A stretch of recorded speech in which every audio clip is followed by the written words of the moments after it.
Quantum physics is the science which explains how human conscious thinking and subconscious thinking affects the material world of people, planets, and things. Neuroplasticity is the science that determines how the brain is rewired via information.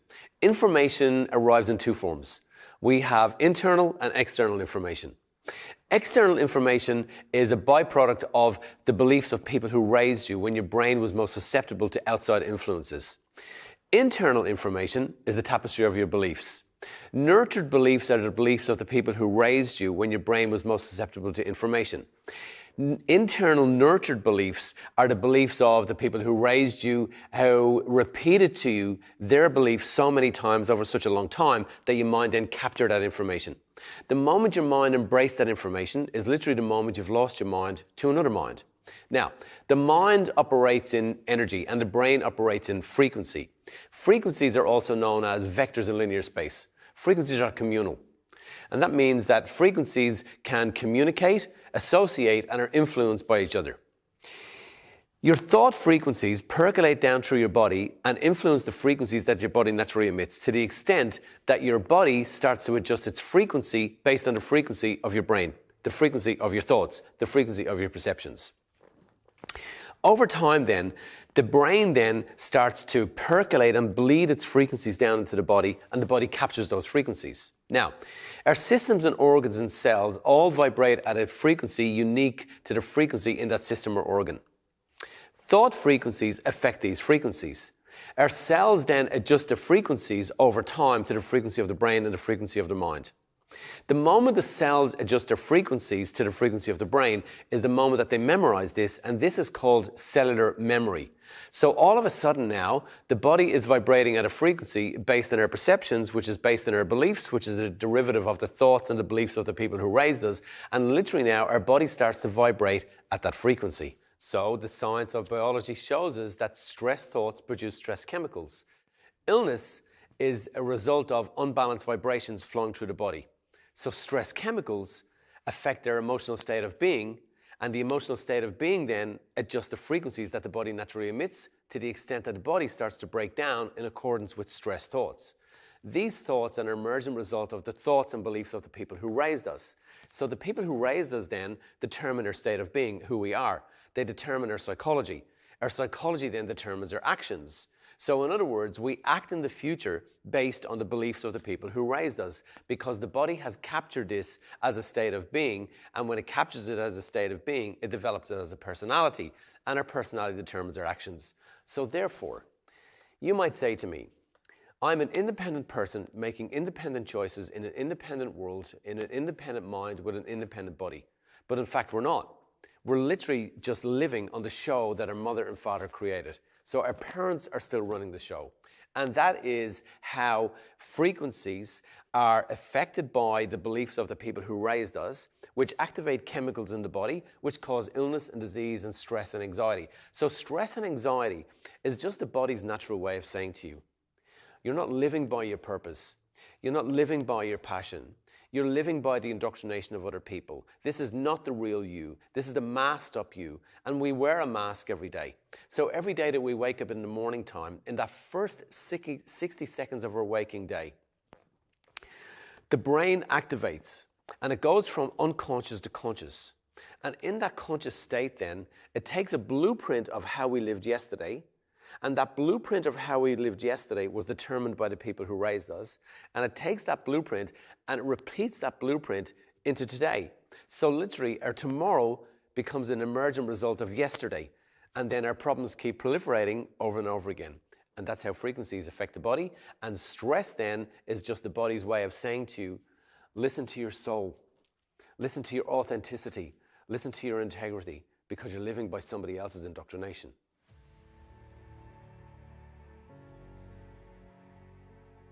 So let's go in there for a moment.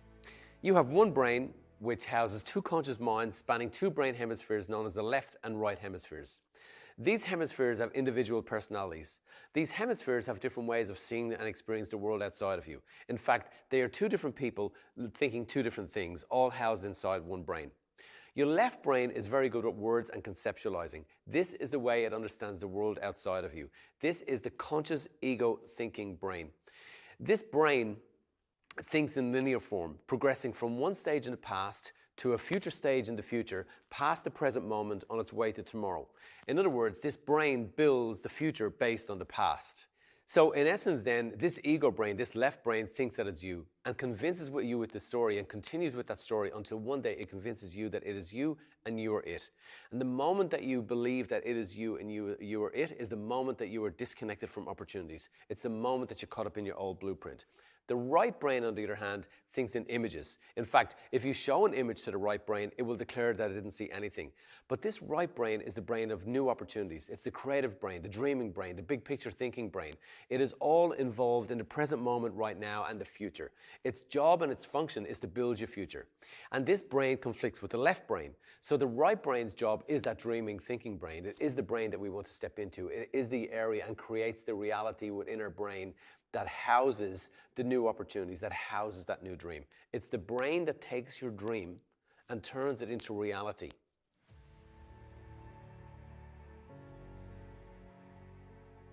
Information in the form of vibrating energy is picked up by your body's senses. That information then is wrapped up into what we might call a big bag of Lego, a big bag of pieces that all needs to be put together. This big bag of Lego then is sent into the right brain.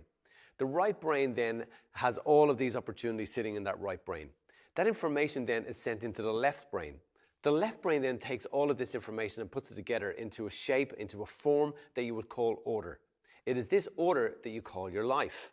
So the left brain then determines your life. So the right brain is the brain of opportunity, and the left brain is the brain known as the brain of certainty. Certainty means that the left brain does not want to wander into something that it doesn't know. It only loves to live in the area that it knows. So in other words, this left brain is the brain that shuts down our dreams and our opportunities. So the right brain is the brain of future and opportunity, and the left brain is the brain of past and certainty. Now, what that means is this. We have two brains, and these two brains are at war with each other. And because of this war, you are stuck in your life. Now, this left brain hides behind a family of familiar narratives, such as, don't do it, you're not worthy of it, you'll never make it, you look silly, go back to sleep, I've got everything in charge, I'm in control, I can look after everything for you. And then again, the moment that you fall into that doctrine and that dynamic is the moment again you're even more separated from your opportunities. Now, the brain has a survival mechanism. And within that survival mechanism, it ensures that we work together in communities. We call these communities neighbors. So we work together in conglomerates and groups of neighbors. When we collect and combine the collective of thinking of a group of neighbors or a group of community, we call this culture. So it's also known as normal. So we're deemed normal as long as we follow the mentality of the culture. So herd culture becomes the norm, and now your dreams are back in your past where they don't belong. The moment that we fall for the cultural belief is the moment that we're stuck in our life. And the moment that we try to change that, we need to be ready because we're going to be in for a battle from our community. So in other words, your determination will need to be bigger than any cultural belief. Your inspiration will need to be bigger than any internal doubt that you've harnessed and created for yourself. And the moment then that you do that, and the moment that you start to separate from your culture, you better be in for and ready for another war, because you'll be laughed at, ridiculed, questioned, doubt, and all of that mentality that surrounds us keeps us stuck in that old reality, in that old place.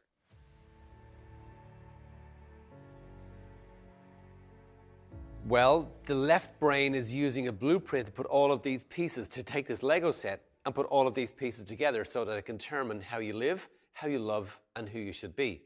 So to find this blueprint, it accesses your past indoctrinated mind, where your old beliefs live. Now your parents are back running the show. So it uses that blueprint to put all of these pieces together so that it can determine tomorrow.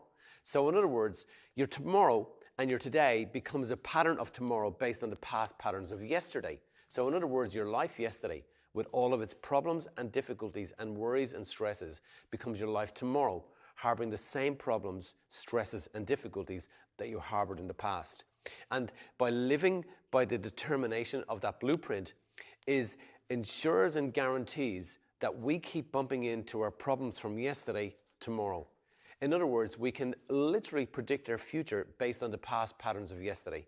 So in other words, if you want to know what your future looks like, just find your blueprint. To find your blueprint, just look at your past indoctrinated mind. To find your indoctrinated mind, just look at how your parents raised you and how your educators taught you. And develop from that the pattern that you're living by today. And the moment then that you can determine that by living by that pattern today, you're going to continue to live by that pattern tomorrow, is the moment then that you will know that your tomorrow is just going to be a reflection of yesterday. In other words, nothing changes and nothing alters.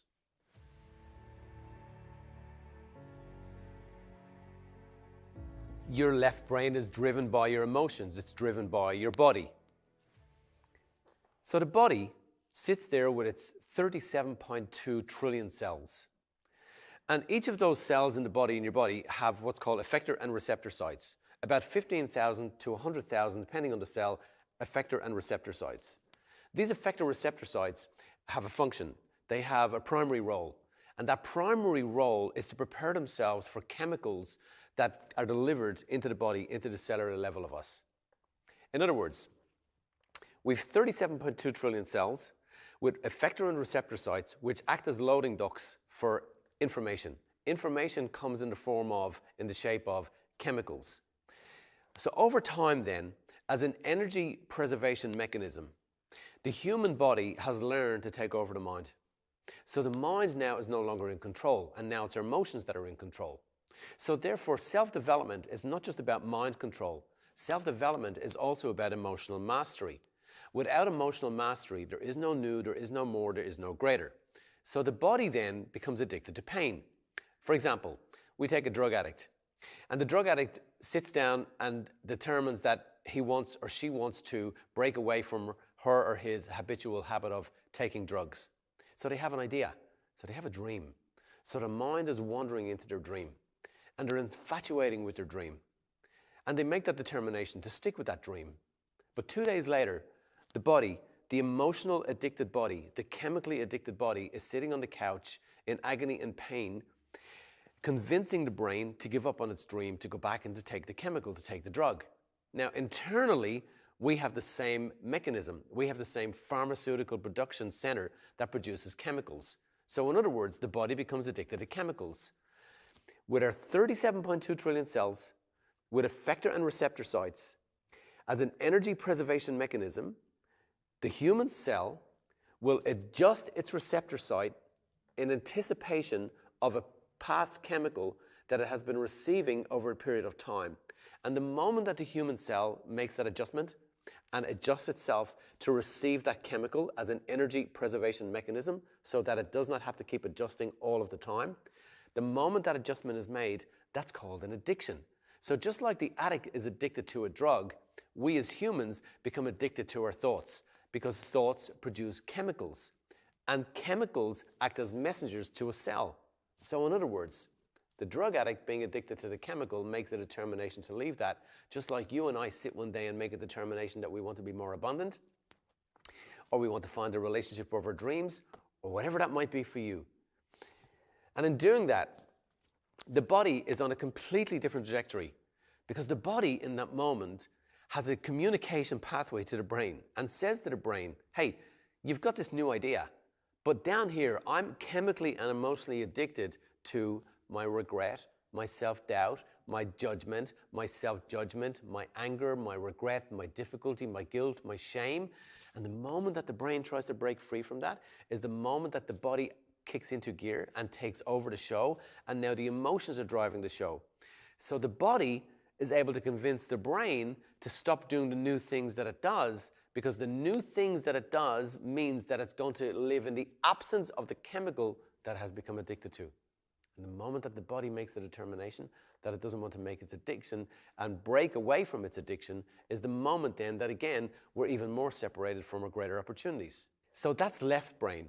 So left brain has become very skillful in the art of seduction. So the left brain is the brain that kind of wakes you up every day. It's like a stalker that has found its way into your home and who cooks you breakfast each morning and leaves a note for you on the kitchen table telling you how to live that day. And you meekly conform to its demands, even though its demands are not inspiring to you. And that is how the body becomes addicted to those emotions.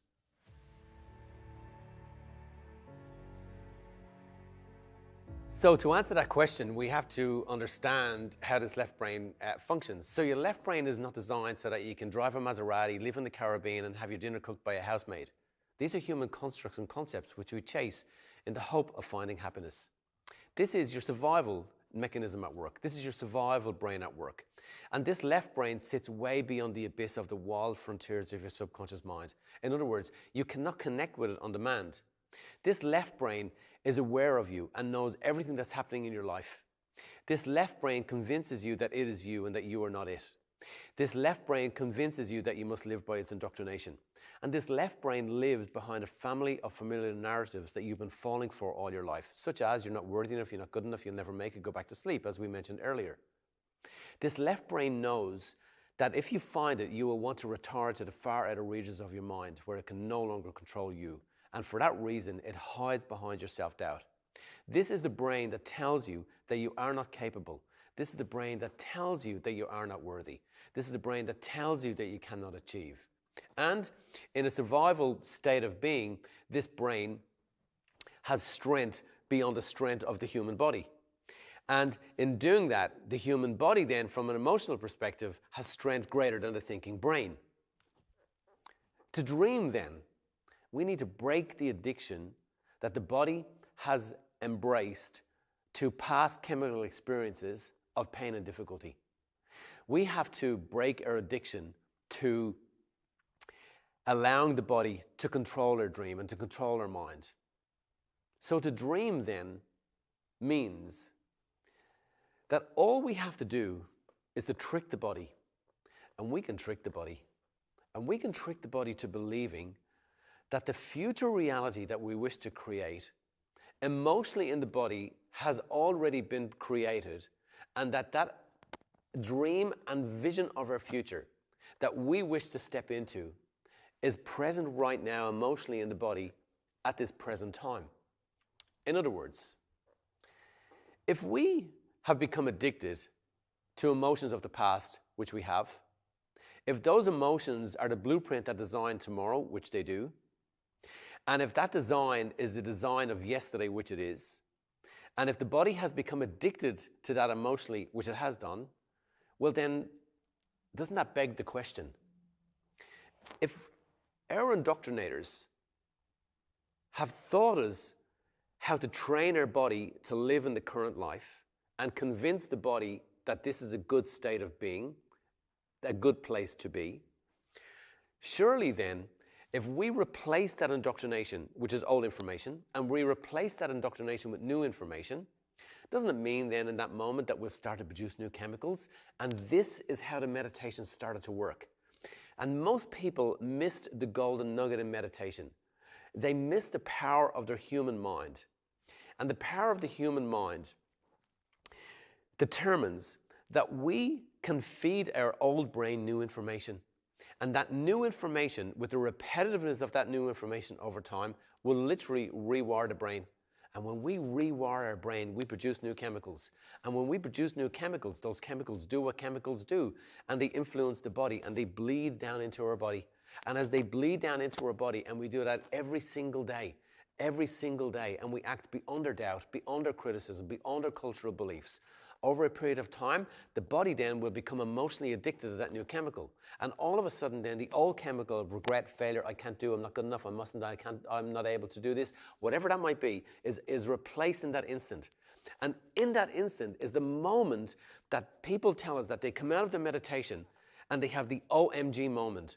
And in that OMG moment, they tell us, I feel different, I feel better. I can literally see the future reality, and I can feel that future reality in my viscera, in my gut, in my stomach. And the moment that we feel that future reality in our stomach, in our gut, in our viscera, is the moment then that we've literally convinced the body that the future reality that we wish to create is now present right now in this moment. And the moment that we do that, wouldn't you conclude, and shouldn't we agree that in that moment, there is no need for doubt?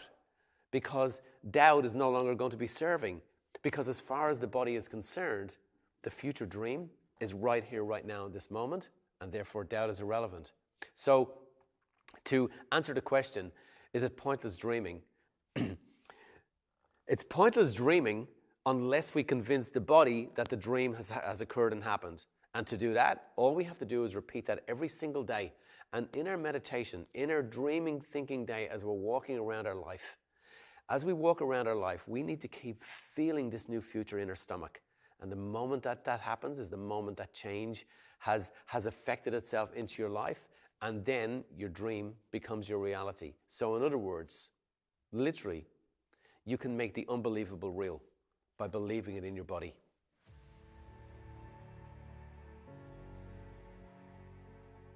Thoughts and sickness. So the left brain lives on false limiting perceptions. Now, these false limiting perceptions are the perceptions that build your mask for you every single day. This is the mask that you wear as you present yourself to the world and everyone in it, convincing everybody in the world that your life is good. And in doing this, then, you convince everybody in the world that your life is good, so much so that one day you fall for the illusion of your own lie, and now you have permission to feel good about feeling bad. Over time, then, the toxic leak of subconscious negative chemicals influences the body, unbalances our energy centers, causing illness and disease. So in other words, we have a subconscious stream of chemicals backed by our limiting perceptions on life and ourselves and everything in it. And this stream of subconscious chemicals acts subconsciously. In other words, we're not aware of them. And they act beyond our aware mind, our logical thinking mind.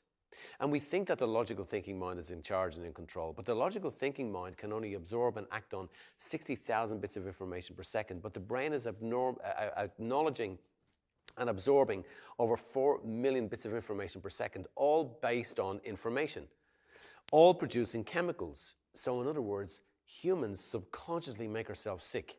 Now, therefore, if a constant stream of subconscious toxic chemicals can downgrade a human body, creating illness and disease, anxiety and depression, arthritis, MS in a human body, based on subconscious thinking, well then another question is begged. And that other question says this: if we change our thinking and we change our emotional expression, can we reverse engineer the process that created our illness and disease in the first place? And the answer is an unequivocal yes. Humans can think ourselves well. And that is what we call SRD, spontaneous remission from disease.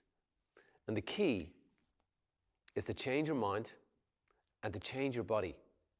And dreams alone and thoughts alone don't get us there. We have to become masters of our own emotions. And the moment that you master your emotions is the moment that you have full, unequivocal, unquestionable control of your entire future. And then you're back in the driver's seat. And that's how the body and mind works.